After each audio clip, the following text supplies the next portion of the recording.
So this is a special day at the Zenith factory today for two reasons. Number one, we have our good friend Deano here. That's the main reason. The main reason.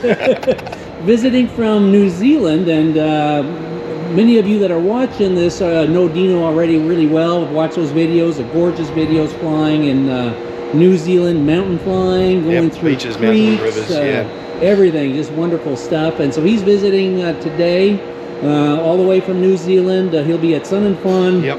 In 10 days, I guess. 10 days, yeah. 10 days from now. 9th to the 14th, I think it is. Yeah. And Deano was just flying with Roger in the 701. Here we go. After all these years, I finally made it to Mexico Memorial. Yeah, I think this is our first time flying. It is. It is. Yeah, unfortunately, we don't have a lot of cool places to land. Just nice flat area. We don't have any beaches. Took a smile on my face.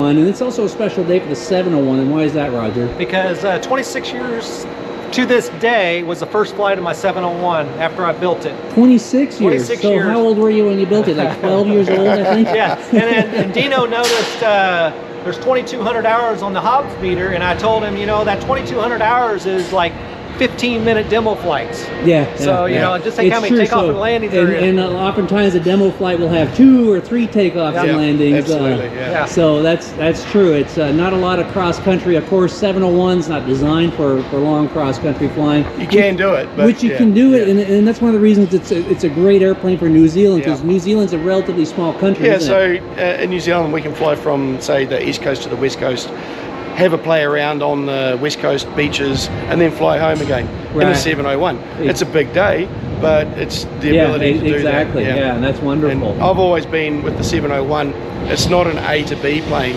it's an A, B, C, D, E, G, H, No, but that's exactly it. Exactly what it is. For recreational flying, that's what you want to do. And that's what it's built for. People say, oh, I want to go fast, and let's buy a different plane, or buy the 650 or something like that, you know? Or build the 650. Yeah, I agree. So 26 years on the 701. So what's different about it? I guess it's got the same paint job overall, doesn't it? The only big difference is we started out with the 80-horse engine, because at that time they did not have the 100 horse. That was the only one that was around. Yeah, and it worked great. And once we stuck in the 100, I would never go back to the 80. So the 100 is great. And I even remember when we decided to go with the 100 horse, and it was like we didn't need to do it, but we said let's do it just because, you know, customers want to see, you know, what's the latest and the greatest. Yep. And at the time, that was the latest and the greatest. Now you fly primarily with the Viking engine, don't you? Yeah, I'm a big fan. I originally was the Rotax, and they're a great platform with the Rotax. But I'm one of these guys with what I do. There's no substitute for horsepower. And again, the Viking being a modern engine, fuel injection, simple, very, very simple. You've had good luck with that. Oh yeah, absolutely. I'm a very big fan. And it's not just because I've become very close friends like you guys as well. Sure. I love the Zenith plane. I love the Viking engines. And you know, they work great with Rotax and everything else. But yeah, I'm a big fan of the Viking engines. Wonderful. And so you're gonna be building, what do you call it, Deano 2 or no? Jug 2. Yeah. So yeah, Jug 2.0. And I'm going to put the 140 turbo, the new Viking 140. And yeah, that should be a beast. So that'll be like the new Viking, and then it'll also be the new 701 the new kit, 701 platform. Full size, match hold. I'm looking forward to that. So, and I know you've been waiting on that on us, I guess. I've only been pestering you for about 10 years. So yeah. Has it been that much? Yes. I've got a lot older and grayer and put on a few more pounds since then. So that's why I need the extra horsepower. We're all aging together, so I guess we don't notice it as much. So Jan actually messaged me and said, take plenty of photos of the new kit, because you're going to be putting our one together for Sun and Fun. Right. So it's like, I know. Oh, good. Okay. You've got a week. Yeah. Right? Well, it should be easy to do. It's match hole drill. Pretty much. So Roger, on this 701, so tell me, you put the 100 horse Rotax. What about any other changes? 2,200 hours on the airframe. Besides routine maintenance, what else have you done on this? Just routine maintenance, and then we came out with the streamlined struts. We added that because we just wanted a different look. We're using the streamline on other models, and it actually gained about 7 miles an hour. Right. Just a little bit of improvement. And then one of the biggest things is the new flap handle. The new flap handle was developed by Robert Cube for Christopher Desmond's Lizard airplane, and we got permission to use it. And it's a really big advantage over the old flap handle. Yeah. Yeah. And that gives you a little bit more precise control and an on or off correct. setup as well. The next thing you notice is the new different style gear. Right. The reason I have the new gear on is we wanted to test it because that's what's going to be supplied in the new 701 kit.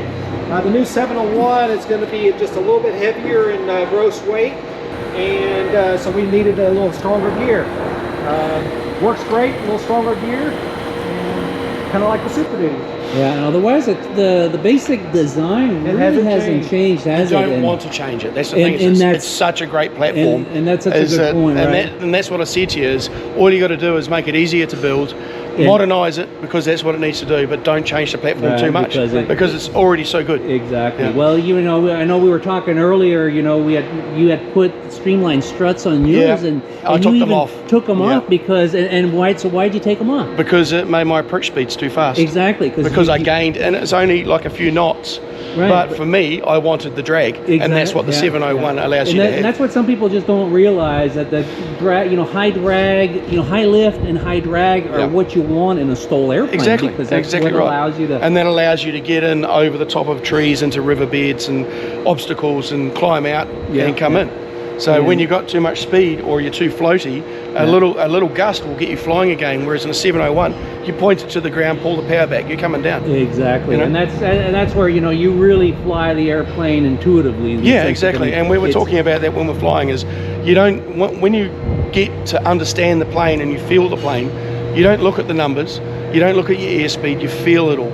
And that's when you really start learning to have fun in a 701. And like you say, that's exactly the fun part of it. Because you're not flying by the numbers anymore. You're just, it's like an extension of your body. It's an extension of your body. And that's so cool. So cool. Yeah, so again, today's a special day, having both Deano here and celebrating the 26th anniversary of this particular airplane. Of course, the 701 was out in 1986, so even older than that. So in a couple of years, we'll be celebrating, what, the 40th anniversary of the 701 design. We'll be too. So how about that? So it's starting to make me feel old now. So yeah, everybody, you know, come out and join us at Sun and Fun, and spring break for pilots. Yeah, spring break for pilots, and yeah, we're looking forward to it. Very good. Thanks.